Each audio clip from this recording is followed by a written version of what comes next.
जीवन, मृत्यु एवं मृत्यु के बाद का जीवन, ये ऐसे प्रश्न हैं जिनके लिए कई प्रकार के गंभीर उत्तर दिए जाते हैं। यहां सद्गुरु हमें बता रहे हैं कि वास्तव में मृत्यु के बाद क्या होता है। प्रश्न: मृत्यु के बाद क्या होता है? क्या पुनर्जन्म होता है? यदि हां तो वह क्या है जो किसी मनुष्य को एक जन्म से दूसरे जन्म तक ले जाता है? सद्गुरु कहते हैं, योग में हम शरीर को 5 आयामों अथवा 5 कोशों की तरह देखते हैं। भौतिक शरीर अन्नमय कोश कहलाता है। अन्न का अर्थ है भोजन, अतः ये भोजन शरीर है। दूसरा है मनोमय कोश अर्थात मानसिक शरीर। तीसरे को प्राणमय कोश कहते हैं, जिसका अर्थ ऊर्जा शरीर है। भौतिक, मानसिक एवं ऊर्जा शरीर ये तीनों ही जीवन के भौतिक आयाम है। उदाहरण के लिए आप स्पष्ट रूप से देख सकते हैं कि प्रकाश का बल्ब भौतिक है। तार में होकर बहने वाली विद्युत या इलेक्ट्रॉन के कण भी भौतिक है और इसमें से निकलने वाला प्रकाश भी भौतिक है। ये तीनों ही भौतिक है। इसी तरह भौतिक शरीर स्थूल है। मानसिक शरीर उससे ज्यादा सूक्ष्म है और प्राणिक या ऊर्जा शरीर उससे भी ज्यादा सूक्ष्म है। पर ये तीनों अस्तित्व की दृष्टि से स्थूल ही है। हरेक का कर्म उसके शरीर, मन और ऊर्जा पर लिखा रहता है। कार्मिक छाप या कार्मिक संरचना वह सीमेंट है जो आपको भौतिक शरीर से जोड़े रखता है। यद्यपि कर्म एक बंधन है, फिर भी कार्मिक सामग्री के कारण ही आप शरीर को पकड़ कर रखते हैं और यहां होते हैं। अगले 2 आयाम विज्ञानमय कोश एवं आनंदमय कोश कहलाते हैं।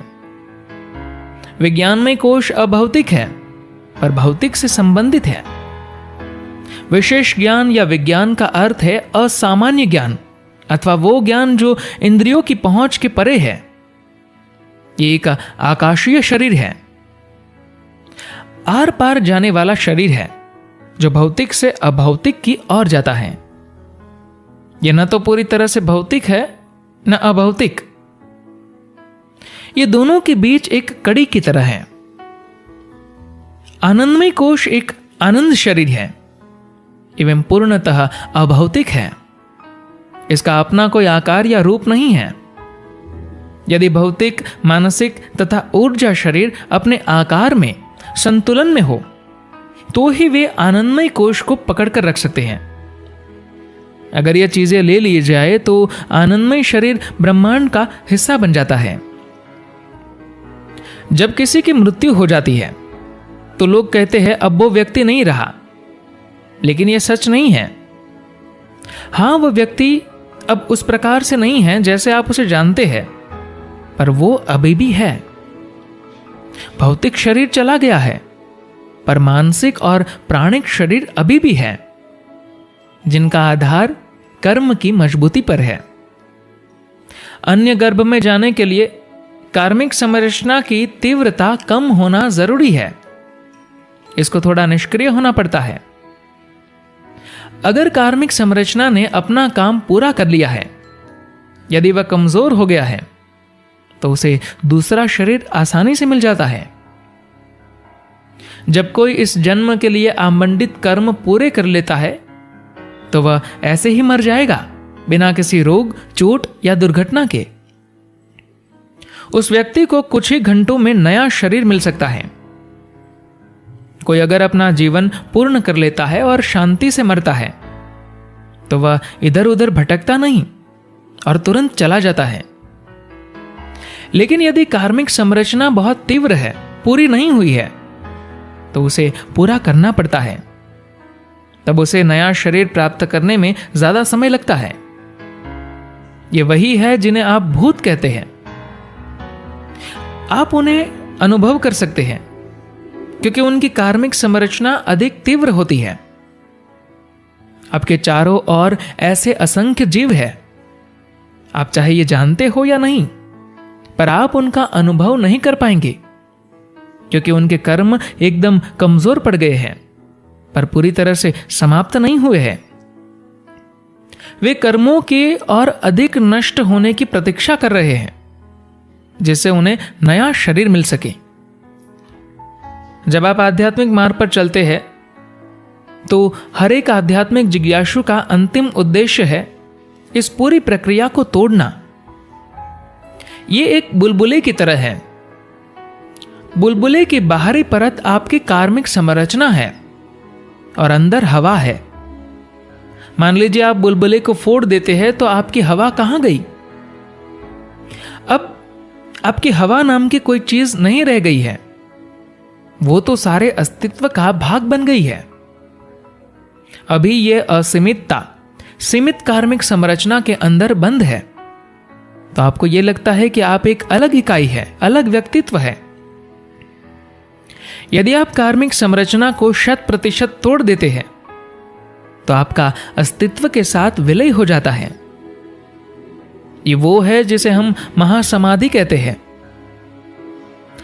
आप धीरे धीरे समझते हैं कि हल क्या है और फिर कार्मिक संरचना को पूरी तरह से तोड़ते हैं, जैसे आप वास्तव में नहीं रहेंगे। हिंदू परंपराओं में इसे ही मुक्ति कहा जाता है। योगिक परंपराओं में इसे महासमाधि कहते हैं। बौद्ध मार्ग में इसे महापरिनिर्वाण कहा जाता है। सामान्य रूप से अंग्रेजी में हम इसे लिबरेशन कहते हैं, जिसका अर्थ है शरीर एवं मन की मूल संरचनाओं से मुक्त होना, जीवन, जन्म और मरण की प्रक्रिया से ही मुक्त होना। वे कर्मों के और अधिक नष्ट होने की प्रतीक्षा कर रहे हैं, जिससे उन्हें नया शरीर मिल सके। जब आप आध्यात्मिक मार्ग पर चलते हैं तो हर एक आध्यात्मिक जिज्ञासु का अंतिम उद्देश्य है इस पूरी प्रक्रिया को तोड़ना। यह एक बुलबुले की तरह है। बुलबुले की बाहरी परत आपकी कार्मिक संरचना है और अंदर हवा है। मान लीजिए आप बुलबुले को फोड़ देते हैं तो आपकी हवा कहां गई? अब आपकी हवा नाम की कोई चीज नहीं रह गई है, वो तो सारे अस्तित्व का भाग बन गई है। अभी यह असीमितता सीमित कार्मिक संरचना के अंदर बंद है, तो आपको यह लगता है कि आप एक अलग इकाई है, अलग व्यक्तित्व है। यदि आप कार्मिक संरचना को 100% तोड़ देते हैं तो आपका अस्तित्व के साथ विलय हो जाता है। ये वो है जिसे हम महासमाधि कहते हैं। आप धीरे धीरे समझते हैं कि हल क्या है और फिर कार्मिक संरचना को पूरी तरह से तोड़ते हैं, जैसे आप वास्तव में नहीं रहेंगे। हिंदू परंपराओं में इसे ही मुक्ति कहा जाता है। योगिक परंपराओं में इसे महासमाधि कहते हैं। बौद्ध मार्ग में इसे महापरिनिर्वाण कहा जाता है। सामान्य रूप से अंग्रेजी में हम इसे लिबरेशन कहते हैं, जिसका अर्थ है शरीर एवं मन की मूल संरचनाओं से मुक्त होना, जीवन, जन्म और मरण की प्रक्रिया से ही मुक्त होना।